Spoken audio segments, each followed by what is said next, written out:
people just want to be heard. And whether it's you're a parent, a spouse, partner, whatever it is, people want to be heard. Doesn't mean I want you to solve their problems. I say this at home a lot, and I say it at work a lot. Am I in listening mode or am I in problem solving mode? Just tell me who I am, and I'm happy to play either part. But a lot of times people immediately go into problem solving mode versus, hey, hear me out. I'm okay if you don't agree with me, but just hear me. I'm Shannon Lucas. And I'm Tracy Lovejoy, and we're the co-CEOs of Catalyst Constellations, which is dedicated to catalyzing innate change makers to accelerate positive change. This is our podcast, Move Fast, Break Shit, Burn Out, where we highlight catalysts that are creating amazing change in the world. And we're super excited today to have time with Jason Putnam. He's the Chief Revenue Officer at Plum, where he oversees growth strategy, driving revenue generation initiatives, and expanding into new markets to meet customer demand. As a proven and experienced industry leader, Putnam most recently served as Senior Vice President and General Manager for the Enterprise Business Unit of PandoLogic. During his tenure, he increased their business pipeline by 6x and received the Globee from the esteemed Gold Bridge Business and Innovation Awards. Thank you for being here with us today, Jason. Thanks for having me. I'm super excited. And a big shout out to Chad. Thanks for the intro. I'm going to start off by asking you how you relate to the concept of catalyst.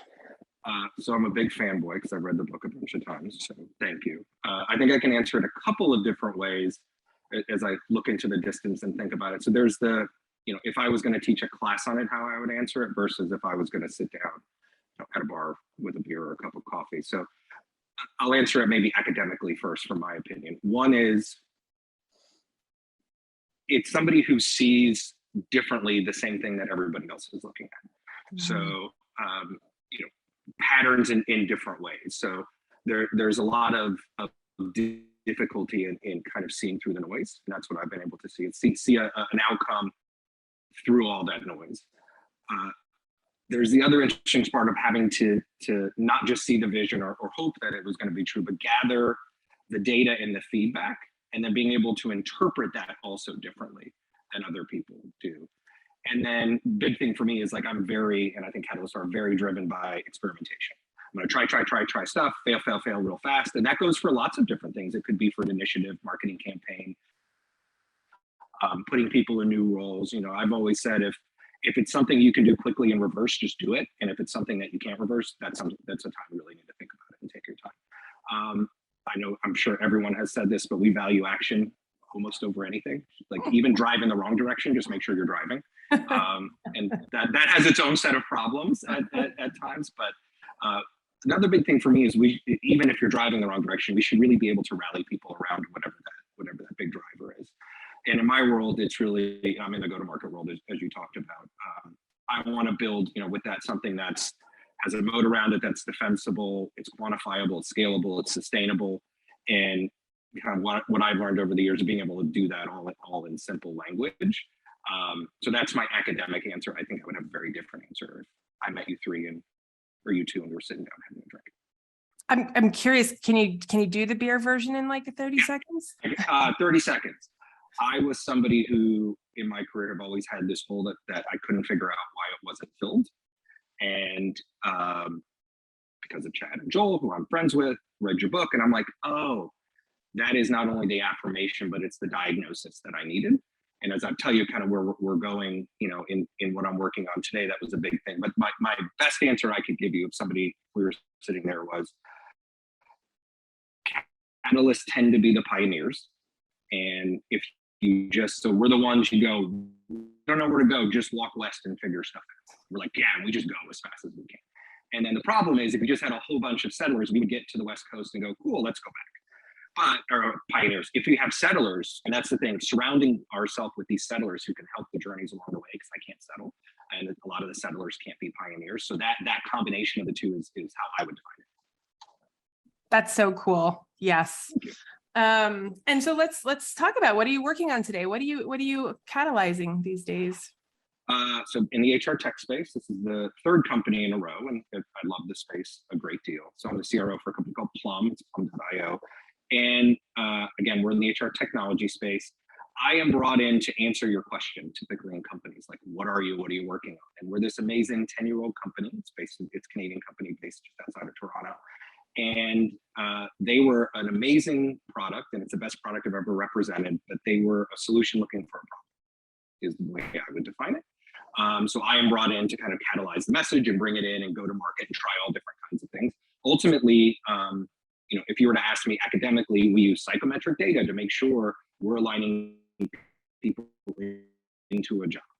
And we want to make sure that the company and the hiring manager says this person can do the job, they're not going to be a cancer, and they're going to get out of bed super excited every day. We can quantify that with science. Like, it's amazing. But for the human, we also want to make sure they can be happy, fulfilled, and thrive in the role. And for me, that's the bigger part of it. When you can combine those two together, what ends up happening is you have a lot of happy people, whether a company, the hiring manager, the individual. You have people who are better fathers and wives and partners and everything else. And then the world is ultimately a better place.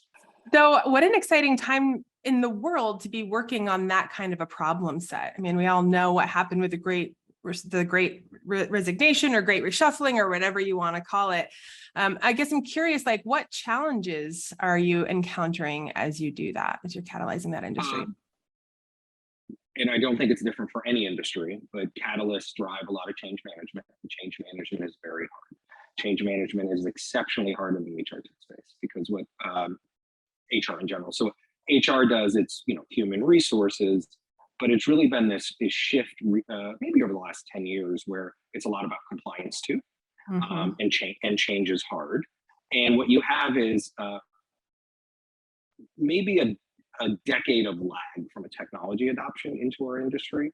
So what we would consider day to day, like programmatic advertising, that has been around for decades, is very new to the HR space and talent acquisition space. And then being able to go in and say, hey, it is important that people are happy. Now, we're not a happiness platform. We drive quality of hire from what an industry average is 50 to 60% to over 90. So that has huge economic impacts, huge for an organization. However, the reason that happens is because people are matched better to those jobs. But the challenges are, if you don't have early on adopters and you don't have people who are catalysts on the other side of that, driving change to them may be a 2 or 3 degree course direction. And we're saying, no, it's a 180 degree course. So being able to take that and boil it down into understandable language that also has huge impacts. What we have seen work really well is there's the emotional part of it when you're talking to an HR leader, but an HR leader doesn't always have the courage to go kick down the door of a CFO and say, I need this money. And if they do, they walk in and go, I need this money. And they go, why? And so our people can be happy. And then they're thrown out of the office. So we're able to now quantify that in ROI and real dollars for them to be able to go in and say, here's why I need it economically, but also have a huge impact on the people.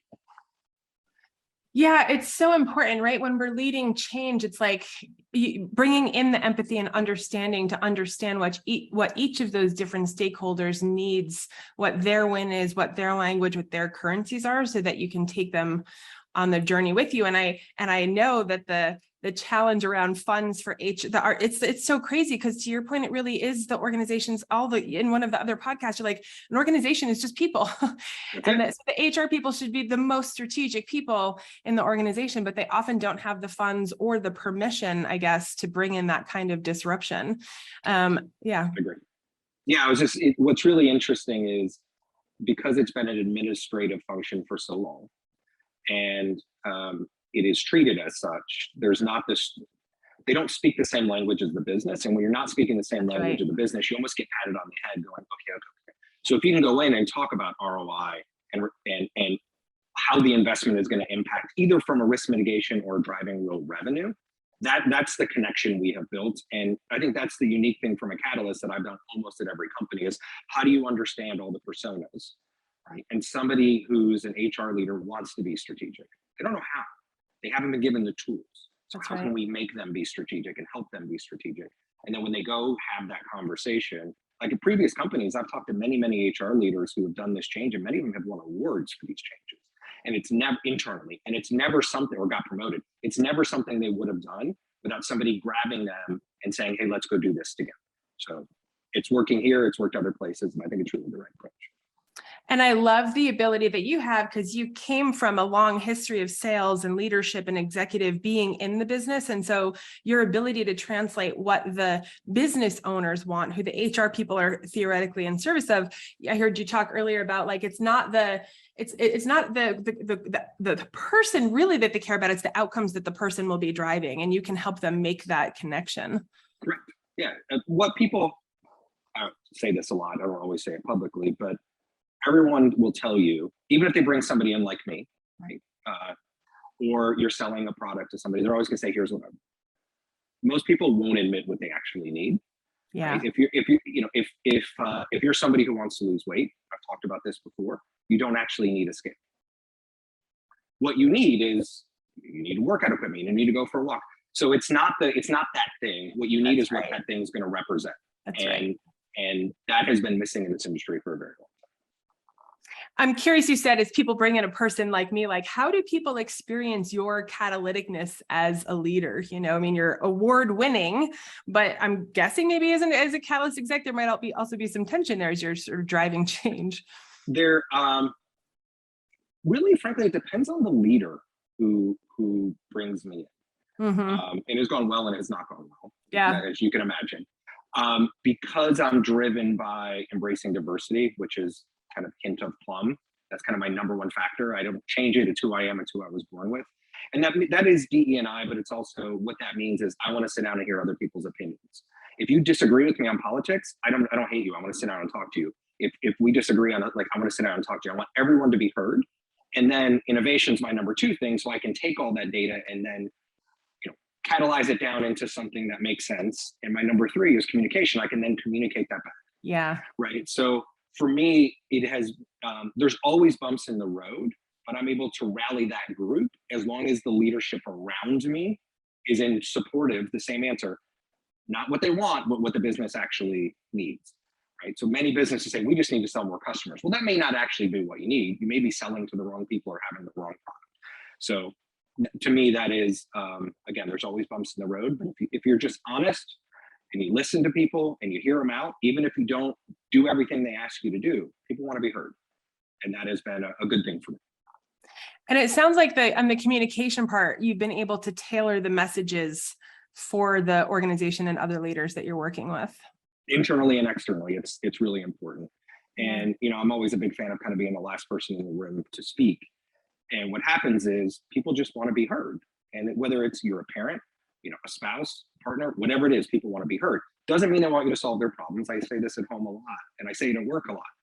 Am I in listening mode or am I in problem solving mode? Just tell me who I am, and I'm happy to play either part. But a lot of times people immediately go into problem solving mode versus, hey, hear me out. I'm okay if you don't agree with me, but just hear me. Yeah. Great for our listeners. It's all about listening, deeply listening, even to the things that people might not be realizing that they need, and then tailoring your message so that it really hits home with them, both on the emotional and the intellectual level. Thank you for that. Tracy, over to you for rapid fire.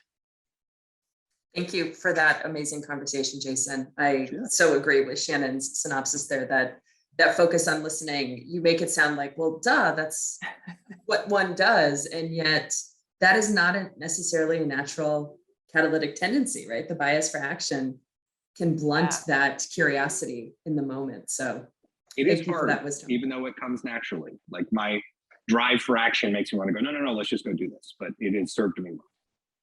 Yeah, clearly. And those that you work with and the industries that you're supporting. So, and thank you for the gift to our audience.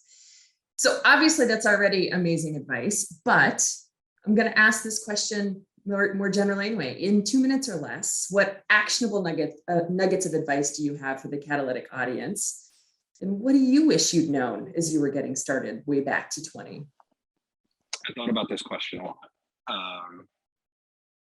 I think the best advice I could give, there's probably a couple different nuggets in there. One is stop trying to be perfect, because perfect is not great. Sometimes good is just good enough. And there's times you're going to want to be perfect. But what I find is the settlers are the ones who finalize the good to perfect. Like, we get it to good, and then we get bored and we leave. So stop trying to be perfect, and stop fighting who you are. Like we have this argument at home. Here's a great example. When I go pick up my dry cleaning and I come home, if my wife picks up hers, she hangs it in her closet. I take everything out of my closet and redesign my closet when I pick up my dry cleaning. So I can fight about that, or I can just do it every time when I do it, because I feel like there's a new way to do it. And the biggest thing that I would leave people with is don't just take a role to take a role. Don't just, if somebody says as a leader they want to bring a catalyst in, you need to make sure that person understands what they're actually asking for, because they're not the one who's going to be upset. You are. And if it's not something that they need and they just want you to implement what they want, they don't need you. So don't take that job. How do you Really assess understand that? the role. How can you help folks do that? I don't know, because it's something I think we are all going to struggle with.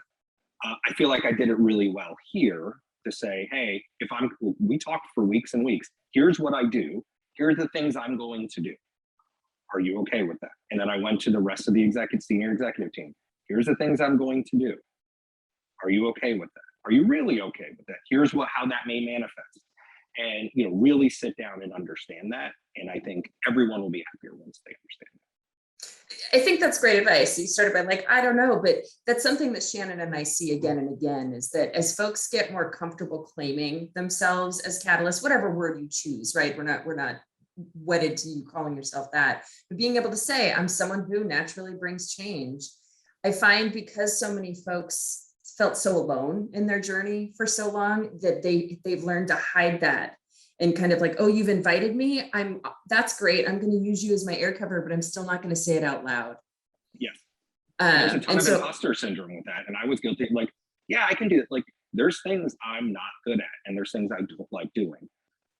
I can do them and be good at some of them, but like what you bring me in to do is very different. And like I said in the beginning, the book gave me that affirmation to go, no. I can go do this, right? And I'm okay with who I am in doing that. And if it's not the right fit, it's not the right fit, and that's okay. There's so much grace in that. Sorry, Shannon. Yeah, I'm sorry. I have to jump in because it's so important. We're actually talking about this with our executive group, the Catalyst Leadership Trust, because it's so alive, even when you get to this level. And one thing that you said that I want our audience to hear is you give them examples of what that might look like, because they may think that they want change even at first blush, but it's like, are you okay if I cannibalize revenue of this other business unit? Because that's what I'm talking about. It's like making the embodied change real so that they can answer that more honestly. Yeah, let me give you a real story. It's not related to Plum, but has happened multiple times. Very good read of people I can understand. And a lot of times in an organization, the top salespeople are always, not always, are many times also not the best motivators of the rest of the team. So we can call some of those people cancers a lot of times. And I can put them in a matrix for you and tell you why that is, but I can spot it like that. And what I have to say in this process is, okay, I'm going to come in. Are you okay if those two people leave the first day I'm here? And That's right. If the answer is no, you cannot take that job. And Yep. if the answer is yes, okay, but here's what that means, right? This is going to dip, but the impact of those people not being here is going to raise every other ship up. And it's going to take this amount of time. And you just have to be honest with people. Spot on. I love that example. Thank you. Sure. So continuing on the vein of advice, what advice do you have for executives and leaders in finding and then leveraging their catalysts? And you were talking about some of this earlier as well. Yeah, and I think it's the same. Like, you have to be incredibly honest with yourself of what you want. Like, I'm coming into a 10-year-old company who the founders are still here. Amazing people, just hop out of bed every day, but there's still some of that, hey, this is this 10-year-old thing. And when you bring a catalyst in, Plum is no different. They're going to see things in a different way. There are recommendations and actions I'm putting in place that I hear constantly. We've tried that. We tried that 5 years ago. We tried it 2 years ago. I know you did, right? And it's just either the timing's different or like, we're going to do it differently. And some of those work and some of those don't. And our leadership team is amazing. Our CEO is amazing. Like, everything's great. But you have to really look at yourself and go, am I willing to hand the reins off and let somebody do potentially even the same thing we tried that failed, even though I know they're going to be successful? And egos are a really big thing. Mm-hmm. And you have to check your ego if you're going to bring somebody in like that. Yeah. There's a question forming for me that I don't quite have the words for as you say that. It's, can people that need to check their egos really check their egos? Do you know what I mean? Like, is there enough self-awareness if that's where you're driven from? I think so. I think we all have egos. So yes, me and all of us have egos. I think so, because what I think ends up happening is when you're, especially in a founder culture, you want to be the one who did it. And there's this period of time where you realize, oh, it can't just be, and I'm the same way. I need to bring settlers in to do these things. I can't do it. Or even if I could, I don't want to, and I would leave because I'd be incredibly bored. So I think plenty of people have checked their ego at the door and said, cool, I'm going to bring somebody in who can do things differently than me. But keep in mind, like in my world, Caitlin, who's our CEO, is amazing. She checks so many of my blind spots that I don't have time or can't check. So we said this at dinner the first time we met. We were peanut butter and jelly instantly at dinner. Like it worked so well, and it works that well every single day today. She has an ego. I have an ego. Right? We all want to win. I think the difference for me is I hate the feeling of losing way more than I like the feeling of winning. So like I'm driven by that. But I do think people can check their ego, but don't just take their word for it. And if you're an executive, you have to, who's bringing somebody in like that, you really have to understand what that is. Like you really have to understand what that is. And I'm hearing that if I'm a catalyst evaluating, that I have to see that the person I'm talking to has the awareness that your CEO does, which is really powerful advice as well. So thank you. Yeah, spend time. And just again, and if you're the executive, like make sure you want to bring, things are going to be different the second you bring that person in. Yes. Which is what you said you wanted. But you have to be sure that's really what you want. It's gold. You're right. All right. What's the worst part about being a catalyst, Jason? I'm sure everyone has said this to you. Burnout is real. So we go incredibly, incredibly, incredibly fast. Right? My wife knows these cycles. Actually, we've been together 20 years, right? Oh, you're super excited, right? Like I haven't seen you for 6 months, and then it's like, oh. What ends up happening is it comes across as boredom, which may manifest in disengagement. Which is unfortunate, right? I always try to boil things down, in a very binary way. If somebody's not doing their job well, catalyst or not, there's only two reasons: they can't or they won't. So when I talk about this kind of manifest of disengagement, almost everyone in the world wants to do a good job. But because they don't want to admit that they can't do it, it comes across like they won't. And a lot of times, what ends up happening is they can't do it because it's not their fault. It's actually the company's fault. They haven't given them the tools. They haven't given them the training. So in relation to that, about a catalyst, you have to, if you want to keep them there and keep getting that drive, you may not. You may only need a catalyst for a year and a half. That was my previous company. You may need it for 4 years, whatever.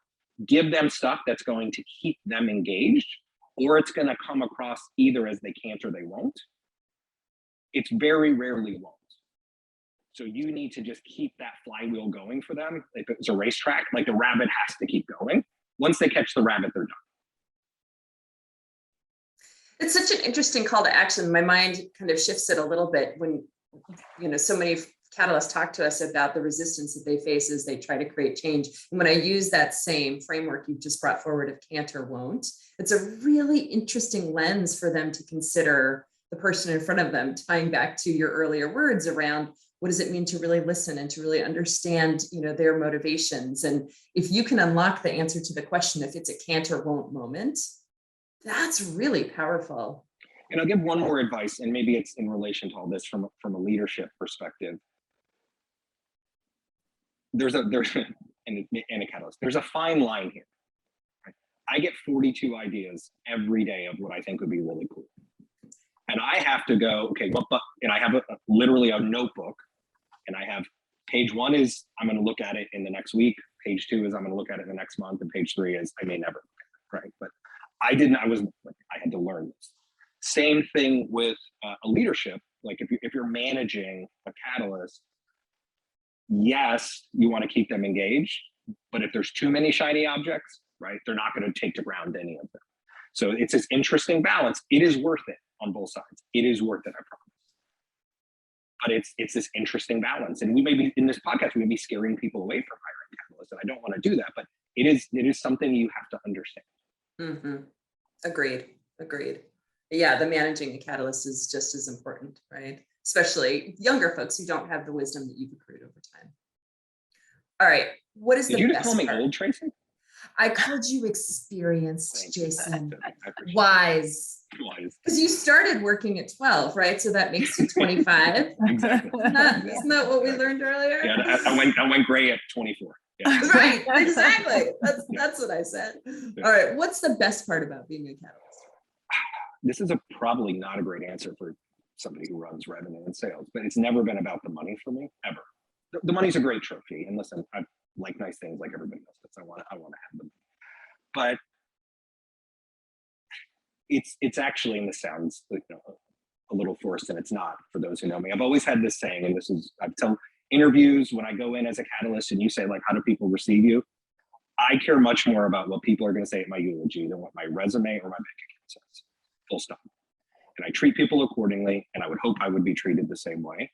So the fact that when you go in and you drive these huge changes, and whether I'm doing it as an employee, as a mentor, as a board member, I've done them all, and I get mentored all the time. The fact that many stories in my life, I've had people, 3-4 companies who are still with me, who've moved different states to come with me. And I take that as a huge responsibility, but it has also changed their lives. And I would gladly give every dollar of an exit away to change people's lives and potentially generational life. And that level of trust and that level of kind of intellectual safety that you can have with people, like I can have conversations that are work appropriate, but also raw. And to me, that drives me every single day. So for me, that's the thing. And I think of it like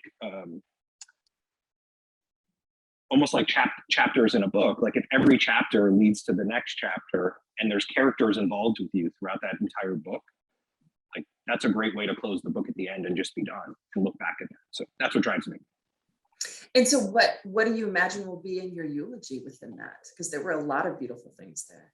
I don't know. I hope a lot of people say, hey, supportive, listened, right? I was able to go in his office and cry and I wasn't being judged. I've had a lot of people cry in my office.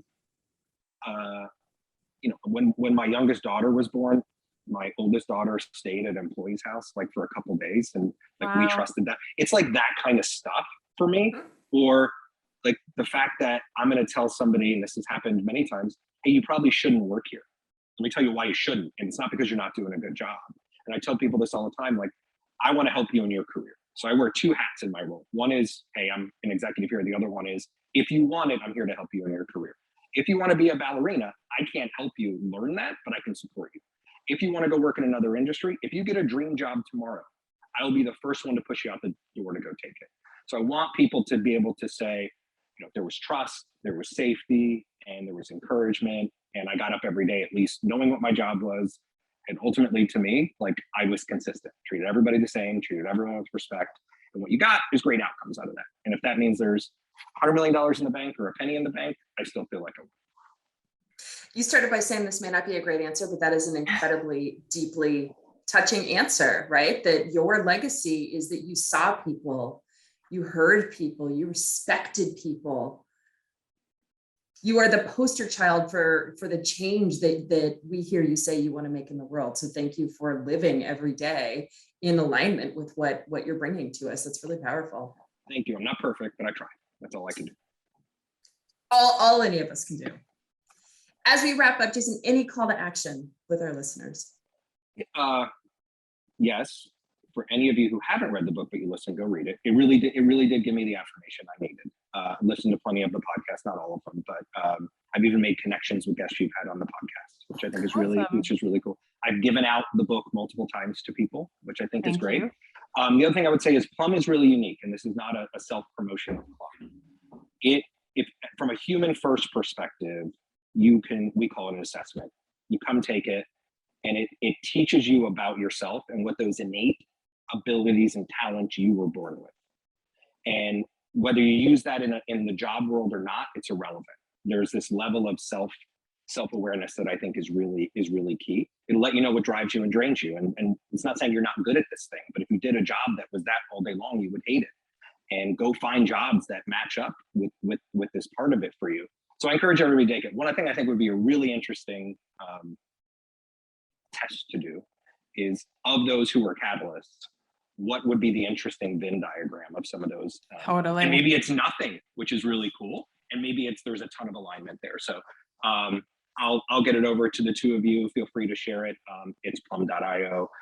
But the link I send you, if you want to go to me on LinkedIn, it's just Jason Putnam. I'm at Plum. On there, I'll give you my own personal link, which will give you a lot more stuff that you can use versus the kind of just drive up one. Thank you for that. Thank you for being here with us. So I know I'm incredibly excited to watch how you continue to innovate in the HR tech space, but more generally, the lives that you're touching through Plum and in your own leadership. It's really inspiring, Jason. Thank you. Thank you, ladies. Thanks for having me. Yeah. And thank you to our audience for listening. If you'd like to learn more about how to accelerate positive change, please go to our website at www.catalystconstellations.com.